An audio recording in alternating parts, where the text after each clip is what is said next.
Good morning बच्चों। आज हम पढ़ेंगे बोर्ड परीक्षा सीरीज 5। कई दिनों के बाद बच्चों आज हम उपस्थित हुए हैं क्योंकि हम अत्यधिक व्यस्तता के कारण आपकी बोर्ड परीक्षा सीरीज को कुछ दिन के लिए कंटिन्यू नहीं रख पाए। अब आपको रोज़ाना बोर्ड परीक्षा सीरीज की वीडियो मिलती रहेंगी।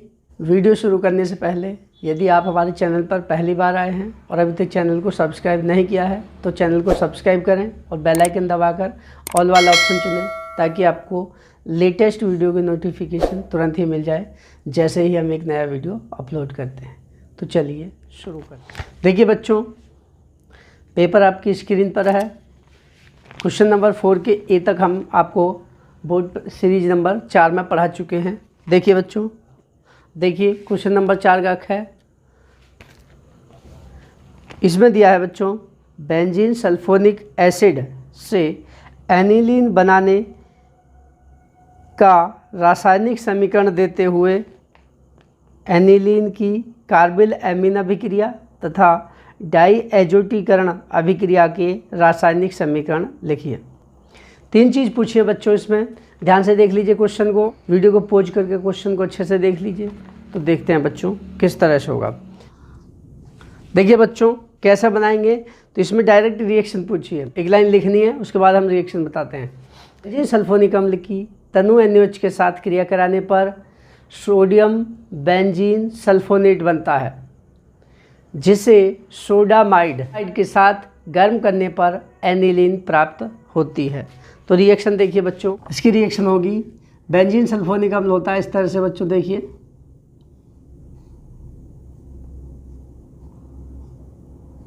SO3H, इसकी रिएक्शन कराएंगे जब हम NaOH के साथ, इसका नाम है बेंजीन सल्फोनिक अम्ल। जब NaOH के साथ रिएक्शन कराएंगे तो बच्चों इसमें से H2 निकल जाएगा और बन जाएगा आगे आपका SO3Na। यहाँ से H निकल गया, इस OH के साथ जुड़ के H2 के रूप में निकल जाएगा और बन जाएगा सोडियम बेंजीन सल्फोनेट। अब इसकी आगे रिएक्शन कराएंगे बच्चों हम सोडामाइड के साथ NaNH2। सोडामाइड NaNH2 को कहते हैं।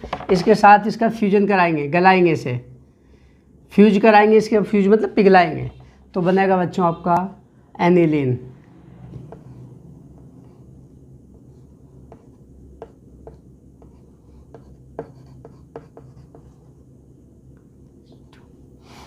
प्लस निकल जाएगा Na2SO3 सोडियम सल्फाइड, इसका नाम है बच्चों एनिलीन। और ये थी सोडियम बेंजीन सल्फोनेट। तो देखिए बच्चों क्या हो जाता है, बेंजीन सल्फोनिक अम्ल को जब NaOH के साथ रिएक्ट कराते हैं तो बनता है सोडियम बेंजीन सल्फोनेट C6H5SO3Na। जब इसकी रिएक्शन इसको सोडामाइड NaNH2 के साथ गलाते हैं तो बन जाती है एनिलीन। तो बेंजीन सल्फोनिक अम्ल से एनिलीन से 2 स्टेप्स में। इसके बाद आगे पूछा बच्चों इसमें कार्बिल एमीन अभिक्रिया और डाईएजोटीकरण, इनके डाईएजोनीकरण। तो पहला है कार्बिल एमीन अभिक्रिया। तो देखिए बच्चों, कार्बिल एमीन अभिक्रिया क्या होगी, एनिलीन को क्लोरोफॉर्म तथा कास्टिक पोटास के साथ गर्म करने पर फेनिल आइसोसाइनाइड नामक तीक्ष्ण गंधयुक्त यौगिक बनता है और इस अभिक्रिया को कार्बिल एमीन अभिक्रिया कहते हैं।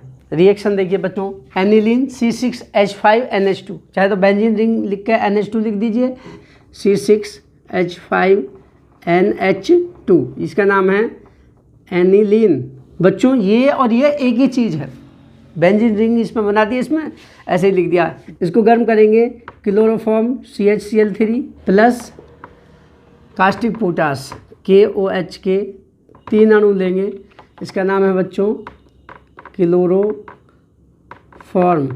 जब इनके साथ गर्म करेंगे इसे तो बनता है phenyl isocyanide C6H5NC plus 3KCl plus 3H2O, इसका नाम है फेनिल आइसोसाइनाइड। ठीक है बच्चों, क्या होगा, एनिलीन को जब क्लोरोफॉर्म और कास्टिक पोटास के साथ गर्म करते हैं तो बनता है C6H5NC फेनिल आइसोसाइनाइड, एक तीक्ष्ण दुर्गंधयुक्त यौगिक है बच्चों। और इसी रिएक्शन को कहते हैं हम कार्बिल एमीन अभिक्रिया। रिएक्शन को देख लीजिए अच्छे से, वीडियो को पॉज करके लिख लीजिए अच्छे से। ठीक है। इसके बाद इसी में पूछा बच्चों नेक्स्ट, एनिलीन के डायजोनीकरण है, वैसे डायजोनीकरण को रिएक्शन के माध्यम से भी समझाइए। डायजोनीकरण एनिलीन को सोडियम नाइट्राइट तथा सांद्र HCl के साथ 0 से 5 डिग्री सेल्सियस पर बेंजीन डायजोनियम क्लोराइड बनता है। इस अभिक्रिया को एनिलीन का डायजोनीकरण या डायजोटीकरण कहते हैं। रिएक्शन होगी C6H5NH2 plus NaNO2 plus 2HCl। इसका नाम एनिलीन का नाम सोडियम नाइट्राइट यह Cl है। इसके साथ रिएक्शन कराई जाती है बच्चों बहुत कम टेम्परेचर पर, 0 से 5 डिग्री सेल्सियस पर केवल। तो बनता है C6H5N double bond NCl plus NaCl plus 2H2O। इसका नाम है बच्चों बेंजीन डायजोनियम क्लोराइड। ठीक है। एनिलीन को सोडियम नाइट्राइट और HCl के साथ, सांद्र HCl के साथ जब 0 से 5 डिग्री सेल्सियस पर रिएक्शन कराते हैं तो बच्चों बनता है नारंगी लाल रंग का बेंजीन डायजोनियम क्लोराइड। इसी को कहते हैं बच्चों एनिलीन का डायजोनीकरण या डायजोटीकरण। क्वेश्चन नंबर 4 का ग, संघनन बहुलक क्या है? संघनन द्वारा बेकेलाइट तथा पॉलिस्टर बनाने के रासायनिक समीकरण लिखिए। इससे आगे घ, पीड़ाहारी, प्रशांतक और प्रतिरोधी क्या होती है, प्रत्येक का एक एक उदाहरण दीजिए। बच्चों ये दोनों ही टॉपिक्स संघनन वाला यानी कि बहुलीकरण वाला चैप्टर आपके सिलेबस से हटा दिया गया है कोरोना के कारण, तो इसमें से प्रश्न नहीं आएंगे, इसे हम आपको नहीं बताएंगे। इसके अलावा नेक्स्ट जो पीड़ाहारी ये दवा वाला है, यह है दैनिक जीवन में रसायन। ये चैप्टर भी पूरा का पूरा कोरोना महामारी के कारण हटाया गया है आपके सिलेबस से, इसलिए इसमें से भी क्वेश्चन नहीं आएंगे। तो ये दोनों क्वेश्चन आपके आउट ऑफ सिलेबस है। नेक्स्ट क्वेश्चन देखते हैं, क्वेश्चन नंबर 5। देखिए स्क्रीन पर आपका पेपर, क्वेश्चन नंबर 5 का देखिए स्क्रीन पर बच्चों, क्वेश्चन नंबर 5 का इसमें दिया है प्रथम कोटि अभिक्रिया के 4 प्रमुख अभिलक्षण लिखिए। एक प्रथम कोटि की अभिक्रिया का अर्ध आयुकाल 60 मिनट है। कितने समय में अभिक्रिया का 90% भाग पूर्ण होगा? न्यूमेरिकल दे रखा बच्चों इसी में। एक प्रथम कोटि की अभिक्रिया का अर्ध आयुकाल 60 मिनट है। कितने समय में अभिक्रिया का 90% भाग पूर्ण होगा? बच्चों अर्ध आयुकाल का मतलब है वह समय जिसमें कोई अभिक्रिया आधी पूरी हो जाती है, अर्थात अभिकारकों की आधी मात्रा उत्पाद में बदल जाती है, कह सकते हैं आधी अभिक्रिया पूर्ण हो जाती है। हेडिंग है प्रथम कोटि अभिक्रिया के मुख्य लक्षण। नंबर 1, इस अभिक्रिया का वेग अभिकारकों के एक अणु की सांद्रता पर निर्भर करता है। नंबर 2, इस अभिक्रिया का वेग अभिकारक की सांद्रता के अनुक्रमानुपाती होता है, अर्थात अभिक्रिया की प्रगति के साथ साथ अभिक्रिया का वेग घटता जाता है। नंबर 3, इस अभिक्रिया के अर्ध परिवर्तन यानी कि आधी अभिक्रिया पूरे होने में लगा समय अभिकारकों की प्रारंभिक सांद्रता पर निर्भर नहीं करता है। तो अगली लाइन से लिखेंगे T12 बराबर 0.932/K, जहाँ T12 अर्ध परिवर्तन में लगा समय है, K वेग नियतांक है। बच्चों इस सूत्र में अभिकारकों का प्रारंभिक सांद्रण कहीं नहीं है, इसलिए प्रारंभिक सांद्रण पर निर्भर नहीं करता है। चौथा पॉइंट है बच्चों, प्रथम कोटि अभिक्रिया के लिए वेग नियतांक का मात्रक समय इनवर्स यानी कि मिनट की घात 1 या घंटे की घात -1 या सेकंड की घात -1 होता है। ये तो हो गए मुख्य अभिलक्षण। अब दिया अभिक्रिया के अर्ध परिवर्तन में लगा समय अर्ध आयुकाल 60 मिनट है। कितने समय में अभिक्रिया 90% पूर्ण होगी? तो इसे अब हल करते हैं। देखिए इसमें दिया है अर्ध आयुकाल क्या होती है बच्चों? अर्ध आयुकाल वह समय अंतराल जिसमें कोई अभिकारक अपनी प्रारंभिक मात्रा का आधा रह जाता है, अर्थात उसका आधा भाग उत्पाद में परिवर्तित हो जाता है। ठीक है। तो देखिए बच्चों क्या दे रखा है, T1 है, यह है 60 मिनट। 60 मिनट दे रखा है बच्चों T1 अर्धायु परिवर्तन। अर्ध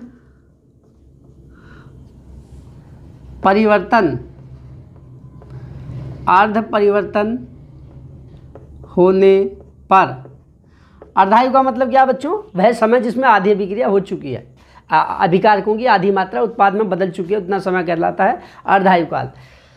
होने पर माना प्रारंभिक सांद्रण होता है बच्चों A, सांद्रण बराबर हो गया मान लीजिए 100 है, तो x कितना हो जाएगा? प्रथम कोटि अभिक्रिया के लिए वेग नियतांक का सूत्र होता है बच्चों k बराबर 2.303 upon t log base 10 a upon a minus x. ये सूत्र है बच्चों प्रथम कोटि अभिक्रिया के लिए। फॉर्मूला है k बराबर 2.303 upon t log base 10 a upon a minus x. अर्धायु काल क्या है? वह समय जिसमें अभिकारकों की आधी मात्रा उत्पाद में बदल चुकी है, वो समय कहलाता है बच्चों अर्धायु काल। तो लिख देंगे T1 यानी कि पहला समय दे रखा है, दूसरा बाद में दिया है। पहला समय मान लीजिए T1 है, T1 बराबर 60 मिनट। अर्धायु काल जो 60 मिनट है।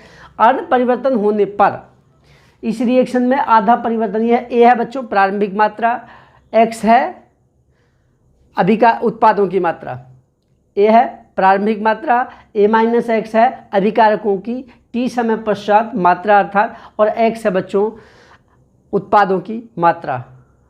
कितनी मात्रा अभिकारकों के उत्पाद में बदल गई है? X होती है उत्पाद की मात्रा या वियोजन की मात्रा, आपको बताई थी। ठीक है, तो X कितना हो जाएगा? यदि प्रारंभिक मात्रा बच्चों 100 है तो X का मान कितना हो जाएगा अर्ध परिवर्तन पर? 50, यानी कि 50 भाग, उसका 50 भाग उत्पाद में बदल चुका है, तो X बराबर 50। प्रथम कोटि अभिक्रिया के लिए ये सूत्र K बराबर 2.303 upon T1 into log base 10 into A upon A minus x. ये अब मान रख देंगे बच्चों इसमें। ठीक है, तो ये हो जाएगा 2.303 बटे T1 का मान कितना आया? 60।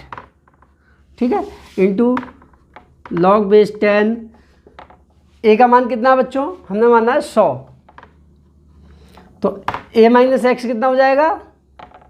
इनके बटे 100 माइनस 50, क्योंकि x का मान हो गया 50। करेंगे इसे हल तो ये हो जाएगा 2.303 अपॉन 60 इंटू लॉग 10 100 बटे 50। 50 का भाग 100 में देंगे तो बच्चों कितनी बार जाएगा? 2 बार। 50 दूनी 100, तो इसी को लिख देंगे K बराबर 2.303 बटे 60 इंटू लॉग 2, और लॉग 2 का मान होता है बच्चों 0.3010। लॉग टेबल में आप 20 के आगे जीरो वाला कॉलम देखेंगे तो इतना मान आएगा। K बराबर 2.303 बटे 60 गुणा 0.3010। Equation first. किसी भी अभिक्रिया में पूरे होने तक K का मान नहीं बदलता है। प्रथम कोटि की अभिक्रिया है तो प्रथम कोटि के लिए यही मान रहेगा। इसको हमने काटा नहीं है क्योंकि यही मान हम सीधे दूसरी रिएक्शन में रखेंगे। अब लिख देंगे 90% पूर्ण होने पर क्या हो जाएगा बच्चों?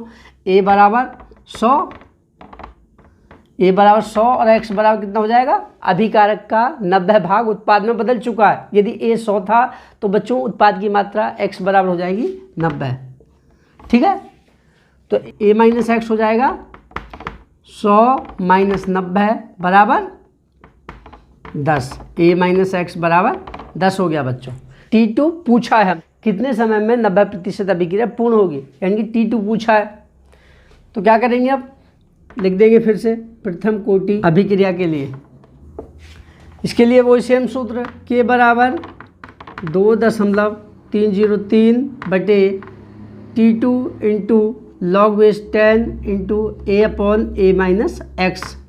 मान रख देंगे 2.303 बटे T2 हमको बच्चों निकालना है इंटू लॉग बेस 10। A का मान कितना है? 100 मान रख देंगे इनके, तो बटे A माइनस एक्स का मान कितना निकल के आया था? देखिए 10, 0 से 0 कट जाएगी, और लॉग 10 का मान होता है बच्चों 1। इसके बाद का इधर करते हैं, देखिए हो जाएगा K बराबर 2.303 बटे T2 इंटू लॉग 10, और लॉग 10 का मान होता है 1, तो ये हो जाएगा 2.303 बटे T2 गुणा 1 लिख देना, चूँकि लॉग 10 बराबर 1। अब के का मान रख देंगे बच्चों समीकरण 1 से। के की जगह क्या लिख देंगे समीकरण 1 से, ये वाला मान के की जगह ये, तो लिख देंगे 2.303 बटे 60 गुणा 0.3010 बराबर 2.303 बटे T2। एक की गुणा लगाएंगे तो बच्चों यही रहेगा। तो यहाँ पर लिख देंगे आगे समीकरण 1 से के का मान रखने पर। देखिए बच्चों इसलिए नहीं काटा था हमने यहाँ पे, क्योंकि देखिए इससे अब ये कट जाएगा, 2.30 से 2.30 दोनों तरफ है ऊपर, तो कट जाएंगे आपस में। 0.3010 बटे 60 बराबर 1 बटे T2। T2 को इधर ले आएंगे तो बच्चों ये हो जाएगा, या T2 बराबर 60 बटे 0.3010। इसको हल करेंगे बच्चों तो ये आ जाएगा 199.39 मिनट। तो ये आपका आंसर हो जाएगा। तो नीचे लिख देना 90% अभिक्रिया पूर्ण होने में लगा समय बराबर 199.39 मिनट। यही आपका आंसर हो गया। देखिए बच्चों क्वेश्चन नंबर 5 का ख, देखिए आपकी स्क्रीन पर दिया है बच्चों। देखिए इसमें पूछा है कॉपर के 2 प्रमुख अयस्कों के नाम तथा सूत्र लिखिए। कॉपर के निष्कर्षण में प्रगलन में प्रयुक्त भट्टी का नामक चित्र बनाकर उसमें होने वाली रासायनिक समीकरण भी लिखिए। बच्चों ये चैप्टर आपके ये क्वेश्चन आपके चैप्टर धातु निष्कर्षण वाले चैप्टर का है, जो कि कोरोना महामारी के कारण सरकार ने आपके सिलेबस से हटा दिया है। इसलिए ये क्वेश्चन 5 का ख आउट ऑफ सिलेबस है, इसे हम नहीं बताएंगे। नेक्स्ट क्वेश्चन देखिए बच्चों 5 का ग, देखिए स्क्रीन पर। इसमें पूछा है बच्चों लिगैंड क्या है। एक दंती तथा दंती लिगैंड की परिभाषा तथा उदाहरण दीजिए। उसके आगे पूछा है निम्नलिखित यौगिकों के IUPAC नाम लिखिए। इसी नाम पूछे 2 यौगिकों के, ठीक। क्वेश्चन को अच्छे से देख लीजिए बच्चों वीडियो को पॉज करके, ठीक है। तो अब इसे हल करते हैं। 4 नंबर का क्वेश्चन है, क्वेश्चन नंबर 5 का ग। पहला टॉपिक है आपका लिगैंड। लिगैंड वे परमाणु समूह या आयन जिनके पास एक या अधिक एकांकी इलेक्ट्रॉन युग्म दाता परमाणु पाए जाते हैं लिगैंड कहलाते हैं। उदाहरण NH3, H2O, क्लोराइड, साइनाइड आदि ये लिगैंड है बच्चों। इसमें नाइट्रोजन के पास एकांकी इलेक्ट्रॉन युग्म है, इसमें O के पास हैं, इसमें Cl के पास है। इस तरह से वे परमाणु समूह या आयन जिनके पास एक या अधिक एकांकी इलेक्ट्रॉन युग्म दाता परमाणु पाए जाते हैं लिगैंड कहलाते हैं। इसी में बच्चों आगे पूछा है एक दंती तथा द्विदंती लिगैंडों को उदाहरण सहित समझाइए। एक दंती लिगैंड इंग्लिश में कहते हैं बच्चों इसे मोनोडेंटेट लिगैंड। वे लिगैंड जिनके पास केवल एक एकांकी इलेक्ट्रॉन युग्म दाता परमाणु पाए जाते हैं एक दंती लिगैंड कहलाते हैं। उदाहरण NH3, ammonia, H2O, chloride, hydroxide, cyanide आदि। देखिए बच्चों कैसे एक दंती हैं वो देख लेते हैं। अमोनिया को देखते हैं। अमोनिया की स्ट्रक्चर इस तरह से होती है बच्चों, ठीक है। संयोजकता हम जब पढ़ते हैं N के साथ 3H सिंगल बॉन्ड के द्वारा जुड़े हुए हैं। नाइट्रोजन के पास एक एकांकी इलेक्ट्रॉन युग्म पाया जाता है, क्योंकि नाइट्रोजन के वाहितम कोश में 5 इलेक्ट्रॉन होते हैं, 3 का ये साझा कर लेती है H के साथ, एक जोड़ा इलेक्ट्रॉन का बचा रह जाता है नाइट्रोजन के पास, जिसे कहते हैं हम एकांकी इलेक्ट्रॉन युग्म। तो बच्चों ये नाइट्रोजन किसी भी दूसरे परमाणु के साथ उप सहसंयोजक बंध बना सकती है, इस तरह का कोऑर्डिनेट बॉन्ड। तो इसमें एक नाइट्रोजन परमाणु इलेक्ट्रॉन युग्म दाता है, यानी कि इसमें अमोनिया में एक एकांकी इलेक्ट्रॉन युग्म दाता परमाणु है नाइट्रोजन, इसलिए ये हो गया एक दंती लिगैंड। इसी प्रकार बच्चों H2O में भी देखिए ऐसे होती है H2 की स्ट्रक्चर, एक जोड़ा इधर होता है, एक जोड़ा इधर होता है। तो ऑक्सीजन परमाणु किसी भी परमाणु के साथ किसी अन्य परमाणु के साथ उपसहसंयोजक बंध बना लेगा, क्योंकि इसके पास एकांकी इलेक्ट्रॉन युग्म उपस्थित हैं। एकांकी का मतलब होता है उसके स्वयं के, अकेले के। तो इसमें भी यानी कि एक परमाणु है उपस्थित है जो कि इलेक्ट्रॉन युग्म दे सकता है, तो इसलिए ये भी मोनोडेंटेट एक दंती लिगेंड है। अगला टॉपिक है इसी में द्विदंती लिगेंड। द्विदंती लिगेंड इंग्लिश में कहते हैं इसे बाइडेंटेट लिगेंड। द्वि का मतलब है बच्चों दो परमाणु, वे लिगेंड जिनमें दो एकांकी इलेक्ट्रॉन युग्म दाता परमाणु पाए जाते हैं द्विदंती लिगेंड कहलाते हैं। क्या उदाहरण है? एथिलीन डाइएमीन, इंग्लिश में शॉर्ट में बच्चों इन कह देते हैं। इसकी स्ट्रक्चर होती है इस तरह से, CH2 single bond CH2 single bond NH2 single bond NH2। ये बच्चों ये स्ट्रक्चर है एथिलीन डाइएमीन की, जिसे शॉर्ट में इन कहते हैं। देखिए इस नाइट्रोजन के पास एक एकांकी इलेक्ट्रॉन युग्म है, इस नाइट्रोजन के पास एक एकांकी इलेक्ट्रॉन युग्म यानी कि लोन इलेक्ट्रॉन पेयर है बच्चों, जो उपसहसंयोजक बंध बना सकता है। इसी प्रकार इस नाइट्रोजन के पास भी, नीचे वाले नाइट्रोजन के पास भी एक लोन इलेक्ट्रॉन पेयर है, एकांकी इलेक्ट्रॉन युग्म है, ये भी उपसहसंयोजक बंध बना सकता है। एक ही अणु है बच्चों ये पूरा एथिलीन डाइएमीन का, लेकिन ये केंद्रीय परमाणु के साथ दो उपसहसंयोजक बंध बना सकता है, एक इसके सहारे और एक इस नाइट्रोजन के सहारे। ठीक है, एक इस नाइट्रोजन से और एक इस नाइट्रोजन से। तो इसमें दो दाता परमाणु हैं, दो दाता एकांकी इलेक्ट्रॉन युग्म दाता परमाणु हो गया बच्चों द्विदंती लिगेंड। तो इसकी स्ट्रक्चर हो गई एथिलीन डाइएमीन की इस तरह की। बच्चों IUPAC नाम दो यौगिकों के पूछे हैं। देखिए पहला ये है नंबर 1 FeH2O का होल 6 ब्रैकेट के बाद Cl3, और दूसरा है K4FeCl6। इन दोनों के IUPAC नाम पूछे हैं बच्चों। ठीक है, सबसे पहले IUPAC नाम निकालने के लिए जो जटिल आयन है, जो बड़े कोष्ठक के अंदर है, ये जटिल आयन धनायन है या ऋणायन है, इसके बारे में देखना पड़ता है। देखिए बच्चों ये Cl है, Cl के 3 हैं, तो ये Cl हमेशा हैलोजन है, माइनस के रूप में रहेगी, तो इसमें से 3 Cl माइनस के रूप में निकल जाएंगी। इस तरह से देखिए इसको जब आयनित करेंगे इस तरह से बच्चों ये आयनित होगा। नीचे वाले को देखा जाए तो पोटेशियम क्षार धातु है, क्षार धातु हमेशा प्लस के रूप में निकलती है, तो ये इस तरह से आयनित होगा। ठीक है, तो ऊपर वाले में देखिए बच्चों इसमें जटिल आयन प्लस के रूप में धनायन है, नीचे वाले में जटिल आयन ऋणायन है। तो अब इनका IUPAC नाम लिखते हैं बच्चों। धनायन का नाम पहले लिखते हैं, ऋणायन का नाम बाद में लिखते हैं। उसमें भी जो लिगेंड होते हैं उनका नाम पहले लिखते हैं और केंद्रीय धातु परमाणु का नाम बाद में लिखते हैं। बच्चों इसमें है लिगेंड H2O, H2O का नाम होता है बच्चों एक्वा। कितने हैं? 6, H2O 6 हैं, तो इसको लिखेंगे hexa aqua AQUA, hexa aqua. क्योंकि ये धनायन है जटिल आयन, इसलिए ये ब्रैकेट वाला है बच्चों जटिल आयन। जटिल आयन धनायन है, इसलिए केंद्रीय धातु परमाणु का नाम सामान्य नाम लिखा जाएगा, तो ये हो जाएगा आयरन, हेक्सा एक्वा आयरन। अब ब्रैकेट में इसकी ऑक्सीकरण संख्या देखेंगे बच्चों तो 3 Cl के हैं, यानी कि 3 माइनस हो गया, H2O की ऑक्सीकरण संख्या 0 है, तो इधर 3 माइनस हैं, दूसरी तरफ जाकर हो जाएंगे बच्चों प्लस के 3, तो यानी कि Fe की ऑक्सीकरण संख्या 3 है, तो आयरन थर्ड। और इसके आगे बाद में बचा Cl को लिखेंगे बच्चों क्लोराइड। तो इसका तो IUPAC नाम हो गया hexa aqua iron third chloride. इसके आगे नेक्स्ट है ये बच्चों, इसमें जटिल आयन ऋणायन है, धनायन पोटेशियम है, इसलिए पहले धनायन पोटेशियम का नाम लिखा जाएगा, तो लिखेंगे पोटेशियम।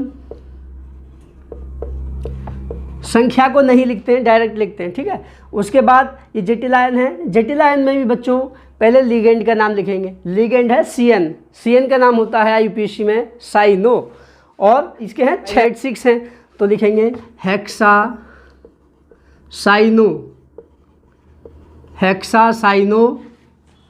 उसके बाद आयरन, चूंकि जटिल आयन ऋणायन है इसलिए, तो केंद्रीय धातु परमाणु के लैटिन नाम के सफिक्स में 8 जोड़ देंगे बच्चों, ATE। तो क्या हो गया? आयरन का लैटिन नाम होता है फेरम, तो इसको हो जाएगा फेरेट।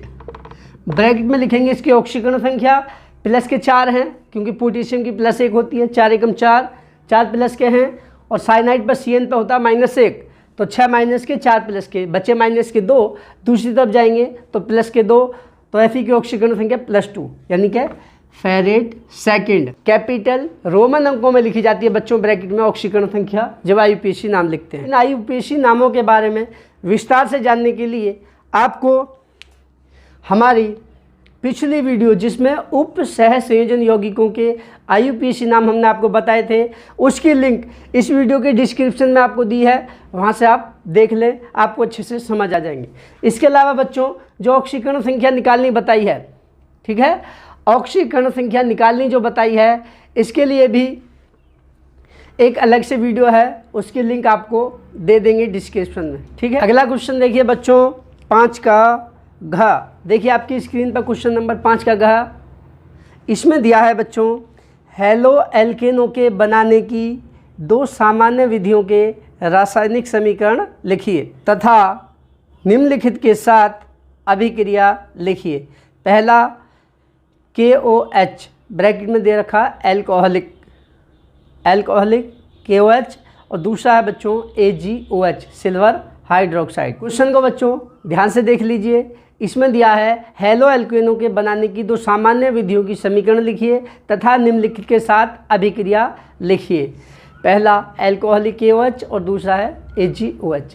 तो बच्चों देखिए इसे हल करते हैं। हेलो एल्केन बनाने की 2 सामान्य विधियाँ यहाँ। पहला नंबर एक प्राथमिक एल्कोहल को सांद्र H2SO4 की उपस्थिति में पोटेशियम ब्रोमाइड के साथ गर्म करने पर हेलो एल्केन बनते हैं। RCH2OH यह है बच्चों प्राथमिक एल्कोहल को गर्म करेंगे जब potassium bromide plus H2SO4 sulphuric अम्ल की उपस्थिति में,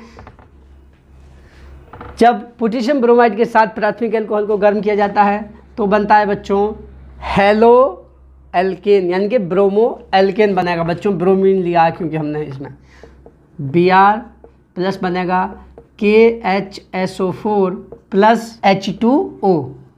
इसका नाम है बच्चों ब्रोमो एल्केन। उदाहरण देख लीजिए इसका बच्चों, एथिल अल्कोहल की रिएक्शन यदि हम कराएं पोटेशियम ब्रोमाइड और H2SO4 के साथ गर्म करते हैं तो बच्चों ये बन जाता है ब्रोमो एथेन या ethyl bromide plus KHSO4 plus H2O। तो बच्चों पहली विधि तो ये हो गई। नंबर 2 लिखिए बच्चों, एल्कीन की हाइड्रोजन हैलाइड के साथ योग अभिक्रिया द्वारा हेलो एल्केन बनते हैं। देखिए एल्कीन है, मान लीजिए इस तरह से एल्कीन हिंदी में लिखना चाहें तो ऐसे लिख सकते हैं, एल्कीन है। इसकी रिएक्शन जब कराते हैं हम हाइड्रोजन हैलाइड यानी कि योग अभिक्रिया HX के साथ, जहाँ X है हैलोजन मतलब फ्लोरीन, क्लोरीन, ब्रोमीन, आयोडीन आदि, तो इसके साथ बच्चों बनता है RCH3 यानी कि ये हो गया हेलो एल्केन। उदाहरण देख लेते हैं बच्चों, यदि हम रिएक्शन कराते हैं एथिलीन के साथ HBr की योग अभिक्रिया तो बन जाता है हमारा एथिल ब्रोमाइड या ब्रोमो एथेन। तो इस तरह से बच्चों ये 2 सामान्य विधियां हैं हेलो एल्केन के बनाने की। हेलो एल्केन का मतलब है बच्चों एल्किल हैलाइड। बच्चों इसमें 2 के साथ रिएक्शन पूछी है हेलो एल्केन की। पहला है KOH एल्कोहल यानी कि एल्कोहलिक KOH के साथ क्रिया, और दूसरी पूछी है बच्चों AgOH सिल्वर हाइड्रोक्साइड के साथ क्रिया। तो देखते हैं KOH के साथ क्या बने। हेलो एल्केन को एल्कोहलिक KOH के साथ गर्म करने पर एल्कीन बनती है। देखिए example C2H5 Br plus KOH bracket में लिख देंगे एल्कोहलिक, ALC का मतलब है बच्चों एल्कोहलिक, ALC का मतलब है बच्चों शॉर्ट में एल्कोहलिक। इसके साथ जब गर्म करते हैं बच्चों तो बनता है CH2 double bond CH2 plus KBr plus H2O।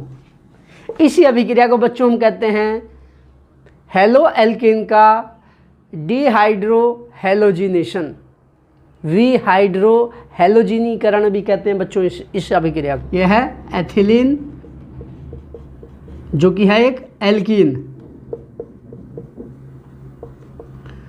और ये है आपका एथिल ब्रोमाइड या ब्रोमोएथेन। तो इसको जब गर्म करते हैं अल्कोहलिक KOH के साथ तो बनते हैं बच्चों एल्कीन। नेक्स्ट है AgOH से क्रिया। हेलो एल्कीन सिल्वर हाइड्रोक्साइड के साथ क्रिया करके प्राथमिक अल्कोहल देते हैं।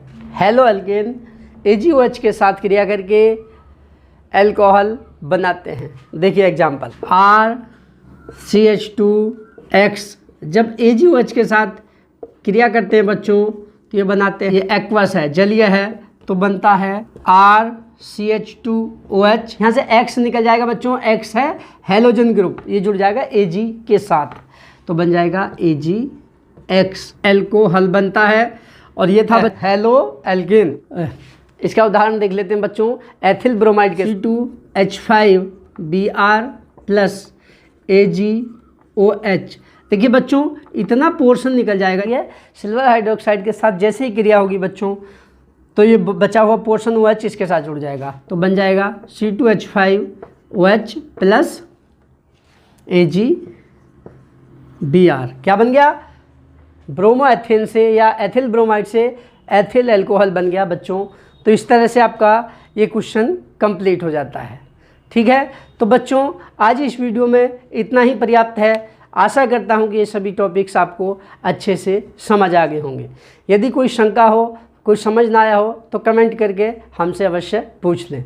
ठीक है बच्चों, यदि वीडियो पसंद आए तो लाइक करें और अपने दोस्तों के साथ शेयर अवश्य करें।